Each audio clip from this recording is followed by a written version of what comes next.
confrères, chers amis, je vous invite à prendre vos places sans trop tarder pour commencer à l'heure. Bon, l'Académie de médecine est évidemment très heureuse de recevoir ses collègues et amis de l'Académie de chirurgie. Et c'est d'ailleurs notre président titulaire, ce que je ne suis pas, le professeur François-Bernard Michel, qui va vous donner un mot d'accueil et d'introduction. Monsieur le Président. Au nom du président Loger, du secrétaire perpétuel, M. Ardayou, des autres membres du bureau, Jean-Jacques Cohob, Daniel Couturier, j'ai le plaisir et l'honneur de souhaiter la bienvenue à tous les confrères académiciens de chirurgie qui ne sont pas eux-mêmes académiciens de médecine. Et il faut dire que nous nous réjouissons de cette séance biacadémique, médecine-chirurgie, qui se situe malheureusement un mercredi, c'est-à-dire un jour où beaucoup de nos confrères médecins ne sont pas là. Et nous en avons parlé au bureau, il a été promis que l'an prochain, la réunion serait un jour, le mardi, un jour académique. Ah voilà, alors ce sera un mercredi, mais ce sera l'Académie de chirurgie qui viendra auprès de vous. Alors, bienvenue à tous. Nous avons lancé un appel auprès de nos collègues de cette compagnie qui, je pense, certains vont nous rejoindre actuellement, mais la plupart d'entre vous, vous connaissez par suite de vos liens, soit universitaires, soit académiques. Le programme de votre séance est très attractif parce qu'il aborde un domaine de plus en plus auquel nous sommes de plus en plus confrontés désormais dans notre pratique médicale, à savoir la médecine ou la chirurgie fonctionnelle. C'est-à-dire que plutôt que ces maladies historiques auxquelles nous avons été longuement confrontés, de plus en plus souvent, nous nous adressons à des thérapeutiques d'une fonction du corps humain, et je crois que ça c'est vraiment une perspective d'avenir. Alors je ne pourrais pas assister à tous vos travaux, mais je voulais surtout, au nom de mes confrères, de votre président et de votre bureau, vous souhaiter la bienvenue ici à Bonaparte, en espérant que nous continuerons à avoir aussi des relations bilatérales. Laissez-moi donner un salut tout particulier à un jeune confrère montpelliérain, le professeur Dufaux, qui va vous entretenir à cette tribune et qui est un des espoirs de notre neurologie, neurochirurgie montpelliéraine. Merci à toutes et à tous de participer.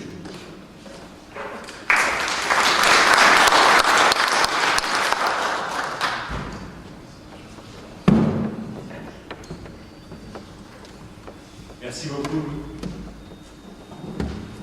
Merci beaucoup, Monsieur le Président de l'Académie de médecine. C'est toujours un plaisir pour l'Académie de chirurgie de venir et de travailler avec vous. Nous avions en effet proposé ce thème de chirurgie fonctionnelle qui est une chirurgie également d'avenir et qui nécessite bien souvent d'être multidisciplinaire parce qu'on doit travailler avec de nombreuses autres spécialités scientifiques.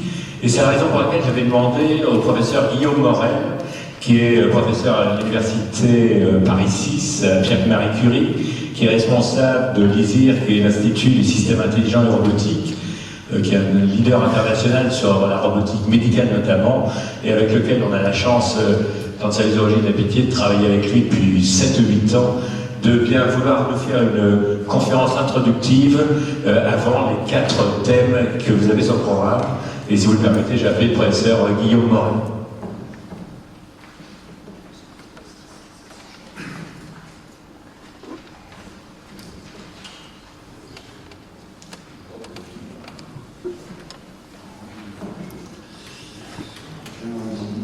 Merci Monsieur le Président, Mesdames et Messieurs les académiciens. Je suis très honoré d'être aujourd'hui parmi vous. Comme ça. Voilà, comme ça. Donc je disais juste que j'étais très honoré d'être parmi vous. Ah, je pense que c'est correct. Je suis donc un roboticien et pas un médecin. C'est mieux comme ça? Très bien. Donc je disais que je viens me présenter devant vous comme un roboticien qui n'a absolument pas de compétences en médecine. Et le professeur Richard m'a demandé de venir vous parler d'un des domaines qui est en pleine évolution aujourd'hui dans la robotique, qui est le domaine des exosquelettes, et de voir un peu quelles peuvent être ses applications dans le domaine de la médecine et de la chirurgie. En réalité, l'idée d'exosquelettes robotisés n'est pas une idée tout à fait neuve, puisque dès le début de la robotique, dans la deuxième partie du XXe siècle, dès que les ingénieurs ont commencé de construire des robots, ils ont tout de suite pensé à des structures d'exosquelettes, c'est-à-dire des robots qui se déploient autour du corps pour apporter des fonctions qui pouvaient être des fonctions de mesure des mouvements articulaires à des fins d'analyse, ou des fonctions motrices, c'est-à-dire que ces dispositifs sont dotés d'actionneurs et vont permettre, soit dans cette illustration sur la droite, d'obtenir une sorte de super pouvoir, des forces décuplées et de faire des ouvriers robotisés, soit dès le départ aussi, dans le cadre d'applications médicales, on s'adresse cette fois à des personnes qui ont des déficiences de mobilité. Alors, depuis maintenant une dizaine d'années, la robotique des exosquelettes s'est énormément développée dans les laboratoires et dans les petites entreprises, des start-up, qui cherchent à valoriser ces technologies. Dans cette planche, je montre un échantillon seulement des systèmes qui se sont développés, tous ont moins de 10 ans. Ils utilisent des technologies d'actionnement différentes, des actionnements électriques, des actionnements pneumatiques, des actionnements hydrauliques. Ils sont prévus pour des fonctions différentes, des fonctions de remplacement pour des membres qui n'ont plus du tout de mobilité, ou des fonctions d'assistance pour accompagner les gestes. Ils ont des mobilités différentes, ils ont des complexités différentes, ils ont des interfaces différentes comme nous le verrons. Il existe donc des exosquelettes pour le membre supérieur, comme ceux qui sont présentés sur cette planche, et bien sûr aussi des exosquelettes pour le membre inférieur. J'en montre ici quelques exemples, qui de nouveau ont tous été développés dans les dernières années, et qui en général s'attachent d'une part à l'extrémité distale du membre, ici le pied, et d'autre part à l'extrémité proximale. La plupart de ces machines sont attachées au front, même si... est-ce que j'ai une loisir ? Oui. Donc la plupart de ces dispositifs sont attachés, comme on le voit ici, sur le tronc du sujet, même s'il y a des solutions exotiques d'attache ici à l'entrejambe, avec des jambes à l'intérieur du sujet. Il existe enfin un troisième type d'exosquelette qu'on appelle l'exosquelette corps entier, dans lesquels les deux fonctions sont réunies et qui sont principalement envisagées pour des fonctions d'augmentation de la puissance motrice des individus. Ma présentation sur cette base de cette technologie foisonnante sera en deux parties. Je vais d'abord vous expliquer en quelques mots quelles sont les difficultés auxquelles nous, roboticiens, nous sommes aujourd'hui confrontés, et puis ce qui nous intéresse plus, donner quelques exemples des applications médicales aujourd'hui utilisées dans le domaine clinique. Nous, roboticiens, qui concevons des robots, sommes confrontés à des difficultés particulières lorsque l'on veut concevoir un exosquelette, c'est-à-dire cette forme de robot particulier qui doit épouser la forme d'un membre.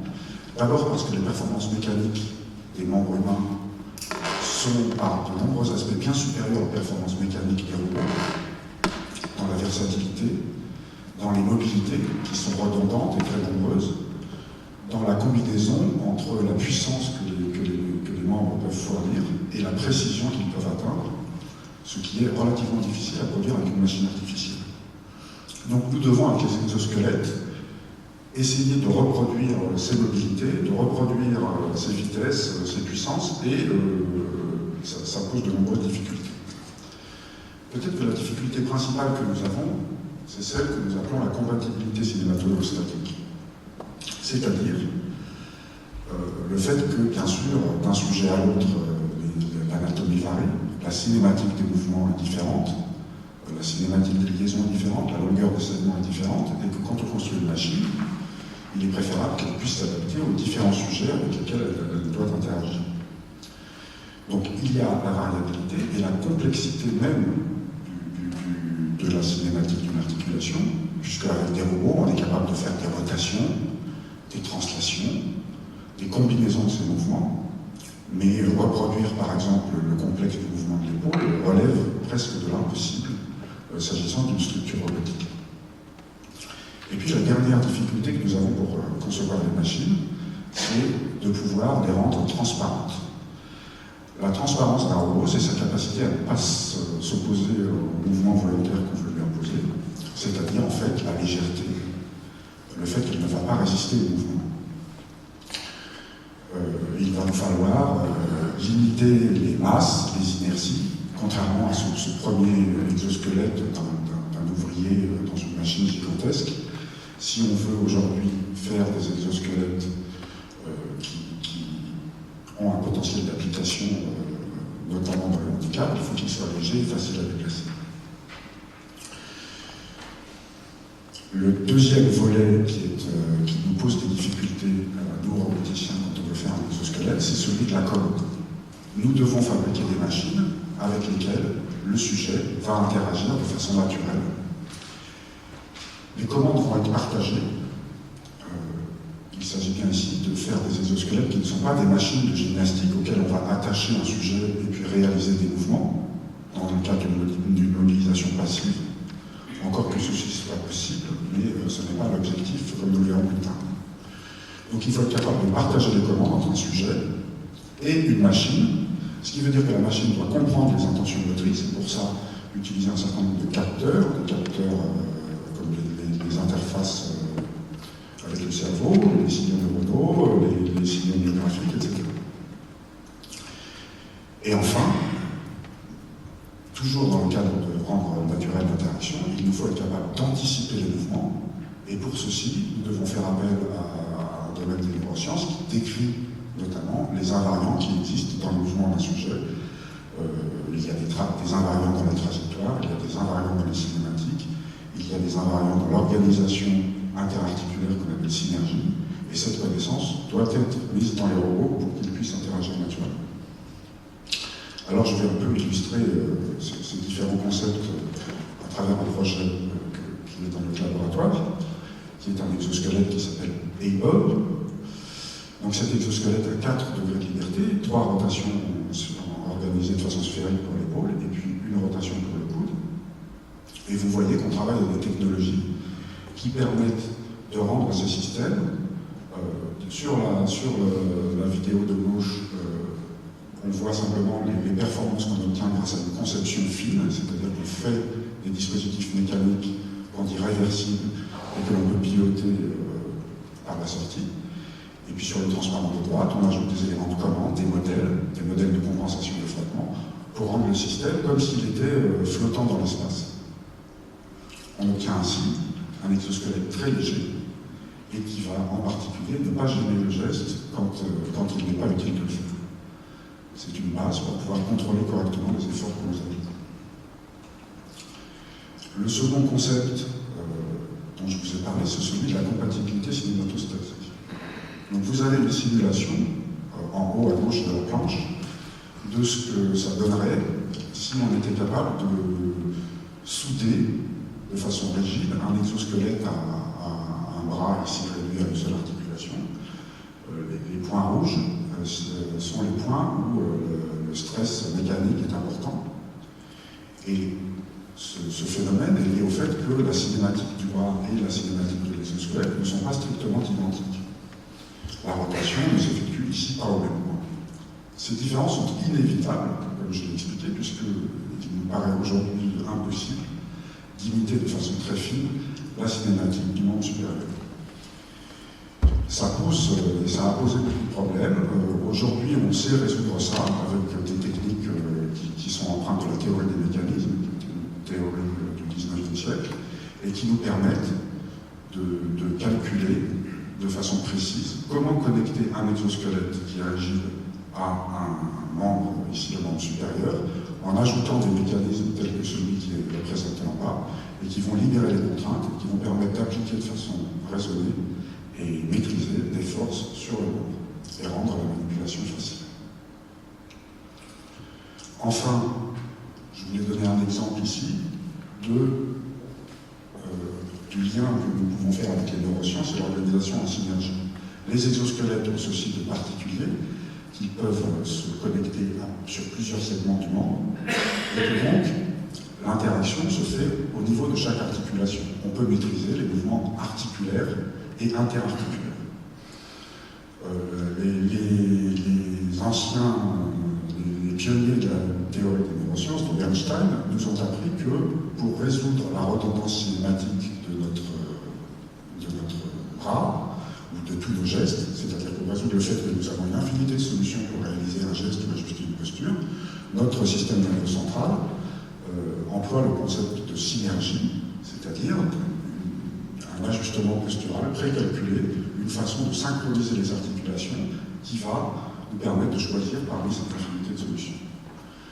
Après un AVC, il est fréquent qu'on observe des synergies pathologiques, c'est-à-dire des mouvements désynchronisés. Et il a été montré dans des études cliniques que réapprendre particulièrement à bien synchroniser les gestes donnait un gain significatif. Là intervient le robot, puisque le robot, dans un mode transparent, est capable de mesurer finement les déplacements, de caractériser chez un sujet particulier cette synergie, et puis il est capable également de la corriger avec une vidéo qui ne fonctionne pas ici à droite, mais ici ce sont des essais réalisés à la Garche avec des sujets ayant souffert d'un AVC, dans lequel un médecin va guider le geste d'un sujet et le robot va pouvoir non pas répéter strictement ce geste, ce qui reviendrait à une machine de gymnastique, mais enregistrer simplement les lois de coordination et laisser libre le sujet de manipuler des objets en lui imprimant cette loi de coordination. Alors, dans une deuxième partie, je vais essayer de me presser, je voulais montrer quelques applications médicales. Aujourd'hui, les exosquelettes, on envisage de les utiliser en médecine, et on les utilise pour certains, à la fois, comme je l'ai dit, comme un dispositif de mesure. Une fois que le robot est transparent, comme vous l'avez vu, on peut le connecter, et on peut faire réaliser des gestes, mesurer finement les coordinations articulaires, et en déduire des diagnostics. Et puis il y a deux applications thérapeutiques principales. L'une est la rééducation neuromotrice, comme je l'ai illustré juste avant, où l'exosquelette est vu comme une machine pouvant permettre de faire des exercices physiques et en particulier d'intensifier les exercices physiques. C'est-à-dire qu'on envisage de faire plus d'exercices à un sujet que ce qui est possible aujourd'hui de faire avec un médecin, un kinésithérapeute. Et enfin, la suppléance, c'est-à-dire les personnes, par exemple paraplégiques, leur fournir une assistance motrice pour pouvoir se déplacer. Je citerai juste trois exemples. Le premier, qui est sans doute le premier exosquelette qui a été utilisé en clinique, s'appelle Locomat, c'est une orthèse pour la rééducation de la marche. Il peut être utilisé en mobilisation dite passive, c'est-à-dire le sujet n'a aucune motricité et on lui fait faire des exercices dans un espoir de réenclencher certains circuits et de pouvoir réenclencher un processus d'apprentissage.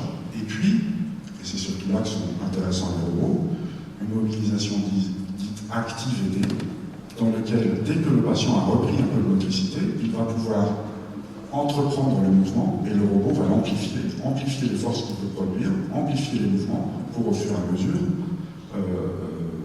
réaliser cette marche. Bon, le système, comme vous voyez, est couplé avec un support du poids et un tapis de marche. Et ce qui est très important, et que vous voyez dans l'illustration qui est en bas à droite, c'est que les dispositifs robotiques sont couplés avec des jeux, des petits jeux vidéo, des systèmes dits de réalité virtuelle, où là, il y a un pantin, un personnage, qui marche au fur et à mesure que le sujet marche, ce qui lui donne une possibilité assez illimitée de motivation par différents jeux. La motivation étant, comme chacun le sait, un enjeu primordial pour la récupération.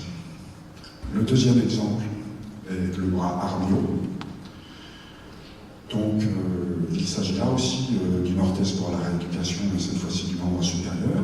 On retrouve la même idée de faire des jeux vidéo en haut avec l'Arneo Spring, qui est simplement un système à ressort qui permet juste de compenser le poids d'une façon assez bien distribuée dans l'espace de travail.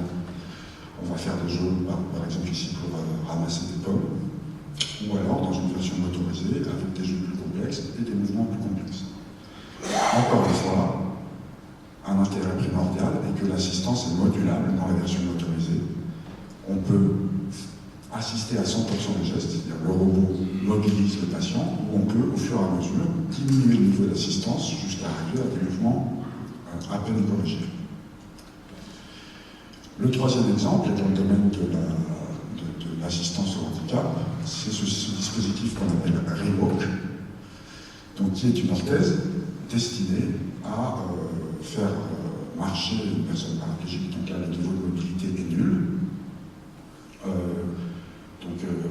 On s'adresse à des personnes qui ont l'usage de la partie supérieure du corps, en particulier des bras et des épaules, et qui se déplacent en fauteuil roulant.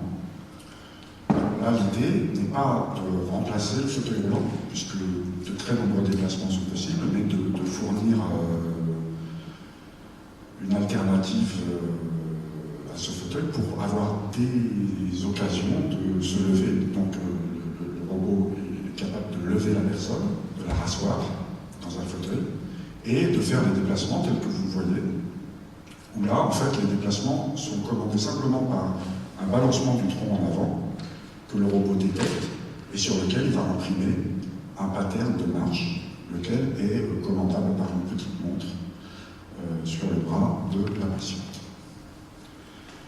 En résumé, ce que je voulais vous dire aujourd'hui, l'invitation de François Richard.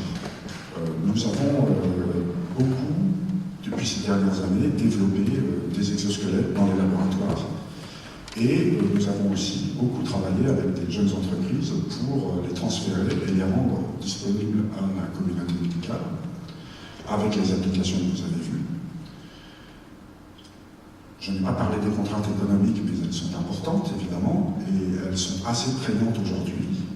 Mais le deuxième message que je pourrais passer, c'est que la robotique vit, indépendamment des applications médicales, une révolution qui tend à diviser les coûts par 2 chaque année quasiment. Et donc les coûts de ces dispositifs robotiques vont bientôt ne plus être un obstacle à leur utilisation. Et puis j'ai parlé de la rééducation neuromotrice, où il faut quand même bien être clair, le bénéfice médical est discuté, le bénéfice médical d'utiliser ces exosquelettes est aujourd'hui discuté, il est très difficile de prouver dans des études randomisées le bénéfice médical d'un système tel que celui-ci. La seule chose qui est admise par l'ensemble de la communauté, c'est qu'il permet l'intensification des exercices, parce qu'on reste plus longtemps avec un jeu vidéo et un robot qui s'est plus longtemps disponible, et que ça, c'est bénéfique. Et puis, bien sûr, dans les applications du handicap, il y a tous les problèmes d'acceptabilité qu'il faut considérer. Alors, je terminerai parce que je crois que la séance n'était pas tellement dédiée aux exosquelettes, mais à la chirurgie fonctionnelle. Alors, on peut se demander s'il y a un lien avec ces dispositifs et la chirurgie fonctionnelle. Je pense qu'il y en a un chirurgie orthopédique. En chirurgie orthopédique, vous utilisez des orthèses passives, des systèmes à ressort. Il y a aussi de nombreuses technologies qui sont utilisées au bloc, d'imagerie, de planning, de navigation de l'opération, qui visent à augmenter la précision des gestes, la précision du placement d'une prothèse et le meilleur fonctionnement biomécanique. Il est clair que la combinaison de ces technologies avec des technologies pour la caractérisation préopératoire et pour la réplication post-opératoire prend un sens sur lequel, dès aujourd'hui, nous travaillons. Et puis enfin, on peut se demander si les exosquelettes sont seulement pour les patients et si demain, on ne pourra pas proposer aux chirurgiens des exosquelettes. Mais vous devez savoir que des laboratoires aujourd'hui travaillent à cette option, avec des solutions assez simples pour le support du poids des bras, dans des chirurgies qui sont longues, dans des temps longs chirurgicaux dans lesquels il est difficile de maintenir ses mains pendant longtemps. Dans le guidage des gestes, c'est cette illustration, c'est un projet allemand qui vise à guider les fraises d'orthopédie. Et plus généralement sur la prévention des troubles musculo-squelettiques. Et puis enfin, faire un exosquelette au bloc, tel que celui qui est proposé sur ce dessin de projet, en fait, c'est pas si éloigné de ce qui existe aujourd'hui au bloc chirurgical en matière de robotique, notamment le concept de co-manipulation que vous voyez illustré ici, dans lequel un robot, qui certes n'est pas un exosquelette mais un bras, qui est situé à côté du chirurgien, va manipuler l'instrument en même temps que le chirurgien et le guider dans son geste. Donc dans l'exemple de gauche, on a une illustration sur de la minertonie sur un fantôme anatomique, où on dispose d'un système de navigation tel que l'utilisent de nombreux chirurgiens orthopédiques aujourd'hui, mais en plus de la navigation, un robot va appliquer des forces à l'instrument pour signaler au chirurgien lorsque l'épaisseur diminue et lorsqu'il doit arrêter son geste. Voilà, j'en ai terminé, je vous remercie de votre attention.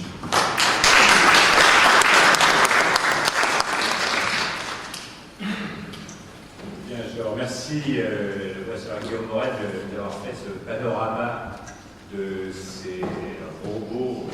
Ça va très très vite, c'est pour ça que c'est peut-être intéressant que vous soyez au courant. Monsieur le Président, on peut suggérer une question éventuellement. Y a-t-il deux questions? Y a-t-il une question? C'est Marguerite Lucerne. J'ai trouvé très impressionnante cette jeune femme paraplégique qui marche. Et elle marche, vous nous avez dit, parce que le tronc se penche un petit peu en avant. Où est-ce qu'on en est de la commande par la pensée maintenant? Je sais que beaucoup de gens travaillent là-dessus et on peut imaginer de la voir marcher prochainement, peut-être simplement parce qu'elle voudra marcher dans son cerveau. Tout à fait. Alors aujourd'hui, les interfaces cerveau-machine sont développées. Il en existe très bon marché pour faire des jeux vidéo, il en existe,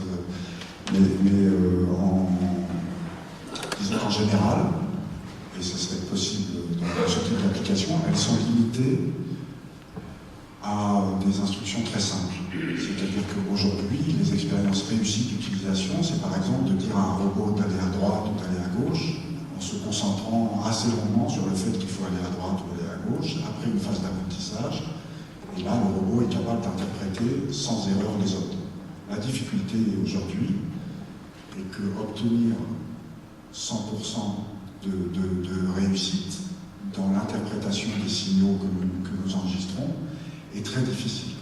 Et on voit bien que pour une application comme celle-là, si les jambes se mettent à mal comprendre ce qu'a pensé le cerveau et partent dans une autre direction, donc on a besoin d'un niveau de sûreté qui aujourd'hui ne permet pas leur application. C'est là qu'elle est aujourd'hui. Merci, Monsieur le Président. Mon nom est Kéladis. J'ai manqué le premier alinéa de votre plan, donc j'ai été extrêmement prudent pour ce que vous venez d'évoquer, celui de l'interface cerveau-machine. Les Coréens ont ajouté récemment un peu d'intelligence artificielle derrière tout ça, en augmentant les volumes de mémoire qui passent en gros d'un grain de riz à un petit point. C'est considérable.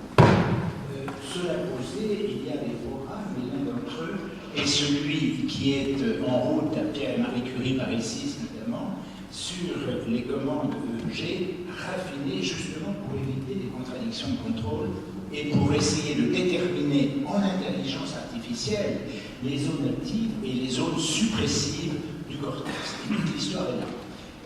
Cela posé, je voudrais vous demander une autre précision qui concerne l'imprimé 3D. Pour les enfants, c'est notamment le verrou à lever pour l'écoute de ce qui est l'ensemble de ces exosquelettes. Des myopathes ont besoin d'un exosquelette tous les 2 ans, suivant la croissance. Et quand on passe de la 2e enfance à l'adolescence, ça peut aller très vite. L'exosquelette a une réduction de l'exosquelette en imprimant 3D, a une réduction du coût de 1 à 100. Qu'en est-il dans notre expérience française sur le sujet. Je sais que les premières imprimantes sont arrivées, elles sont là, elles tournent pas mal. Quel est votre avis sur la question? Alors, l'impression 3D, c'est la possibilité de fabriquer à partir de plans des objets. En fait, cela participe d'un mouvement plus général qui est le mouvement, un mouvement équivalent à celui qu'il y avait dans le logiciel. Il y avait le logiciel libre. Aujourd'hui, nous participons en tant que laboratoire de recherche en robotique, mais de nombreuses personnes dans le monde participent au développement de la robotique libre. C'est-à-dire que fabriquer des objets et les mettre à l'échelle, c'est une chose, mais il faut aussi des moteurs, il faut aussi de l'intelligence et de l'intelligence artificielle. Et il y a des grands mouvements en ce moment qui s'intéressent à cette question du point de vue de la commande, c'est-à-dire à faire des commandes et des blocs de commandes qu'on puisse utiliser partout, du point de vue des actionneurs, du point de vue des systèmes mécaniques, pour effectivement réduire les coûts. C'est un premier mouvement. Le deuxième mouvement, c'est plus celui de l'automobile. Les robots, et pas seulement les robots pour la médecine, sont en plein développement. De ce fait, on en fabrique de plus en plus, et de ce fait, les coûts de production des robots diminuent. L'exosquelette de jambe, où on a vu cette patiente paraplégique marcher, il est possible de citer des prix. C'est pas marrant. Enfin, je ne connais pas tellement les codes de votre assemblée. Donc, l'exosquelette de jambe coûte 35 000 $. C'est effectivement très cher. Mais il n'y a pas beaucoup plus de technologie dans ce robot que dans le robot chirurgical Da Vinci, dont la technologie date de 1990 et qui coûte 2 millions $. Et la division par 100, elle est là aussi. Et demain, on peut envisager encore une division par 10 pour arriver à des coûts acceptables. Ok, une dernière question de notre président. Oui, j'ai cru comprendre que la plupart des applications s'adressent évidemment au handicap. Mais comme vous l'avez très bien dit, on peut aussi imaginer l'utilisation de ce genre d'appareil chez des sujets qui ne sont pas handicapés et simplement pour multiplier leurs possibilités. Alors vous avez fait allusion à des applications dans le domaine de la chirurgie.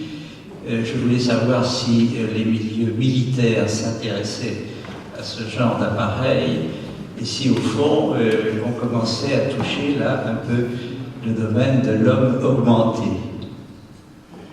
Eh bien, la réponse est oui. Toutes les agences de recherche militaires au monde s'intéressent à ces dispositifs. L'homme augmenté, donc, notamment pour le transport de charge, c'est-à-dire qu'on fait des exosquelettes qui prennent sous les pieds et qui remontent jusqu'au tronc et qui supportent une charge très lourde sur le dos. Et puis, les exosquelettes de bras pour, par exemple, stabiliser le tir, ce qui pose, alors là, cette fois-ci, entre de nombreuses questions, des questions d'éthique notamment. Mais oui, l'homme augmenté pour les applications militaires, aujourd'hui, il y a des exosquelettes qui existent pour ça. Ils ne sont pas déployés sur les champs de bataille, parce qu'ils restent dans les laboratoires de recherche, mais ils existent. Merci beaucoup. Bien, félicitations pour cette intéressante présentation. Et maintenant, nous passons